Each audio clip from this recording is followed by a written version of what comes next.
এই বছরের জানুয়ারি মাসে হয়েছিল রাম মন্দিরের উদ্বোধন, যা কেটে এবার হয়েছে জুন মাসে দাঁড়িয়েছে। অর্থাৎ মাত্র কেটেছে মাঝে 6 মাস, এবং সেই 6 মাসের মধ্যে নানান অভিযোগ উঠে আসছে সেই রাম মন্দির নিয়ে। প্রথমে অভিযোগ এসেছিল রাম মন্দিরের চাঁদের যে দেওয়াল, সেই দেওয়াল ফেটে জল ঢুকছে মন্দিরের ভেতরে, এমনটা অভিযোগ নাকি মন্দিরের পুরোহিত করেছিলেন। এবার দেখা যাচ্ছে রাম মন্দিরে যাওয়ার, রাম মন্দির গামী যে রাম পথ, সেই রাম পথে কিন্তু বিপজ্জনক বড় বড় খানা খন্দ,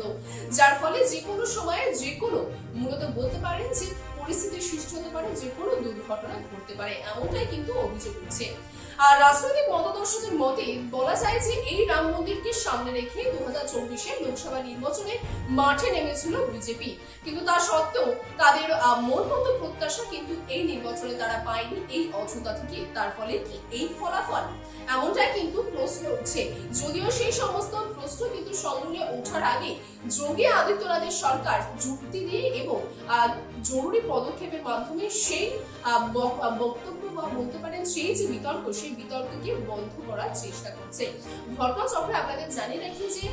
বর্ষা শুরু হয়েছে ইতিমধ্যে, এবং সেই বর্ষার প্রথমেই দেখা যায় যে রাম মন্দিরের দেওয়াল থেকে, অর্থাৎ ওপরের দেওয়াল থেকে জল ঢুকছে ভেতরে, এমনটাই অভিযোগ এসেছিল রাম মন্দিরের পুরোহিতের তরফ থেকে।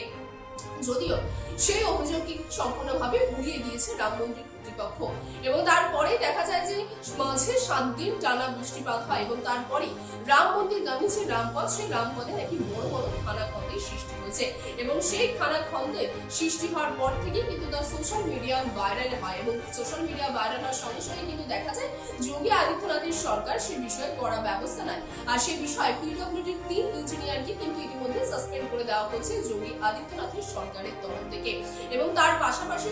অযোধ্যার মেয়র তিনি জানিয়েছেন যে খানা খন্দের সামনে আসার সঙ্গে সঙ্গে তারা সেখানে কিন্তু বলতে পারেন জরুরি ব্যবস্থা নেওয়া হচ্ছে, কিন্তু সেই সময়টুকু না দিয়ে বিরোধীরা এই বিষয়টি নিয়ে কিন্তু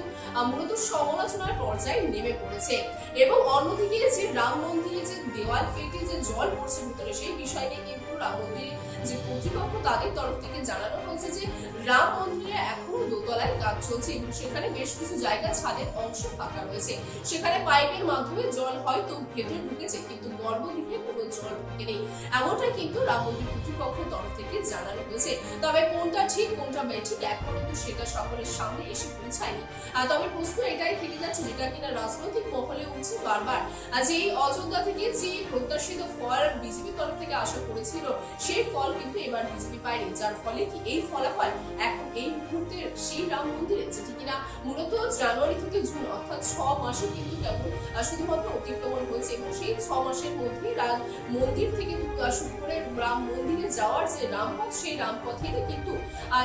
নির্মীয়মান হয়েছে কি নিয়ে, তা নিয়ে কিন্তু বারবার প্রশ্ন উঠছে। তবে এই বিষয়ে যোগী আদিত্যনাথের সরকারের পরে পরবর্তী কি পদক্ষেপ নেবে সেদিকে নজর থাকবে আমাদেরও।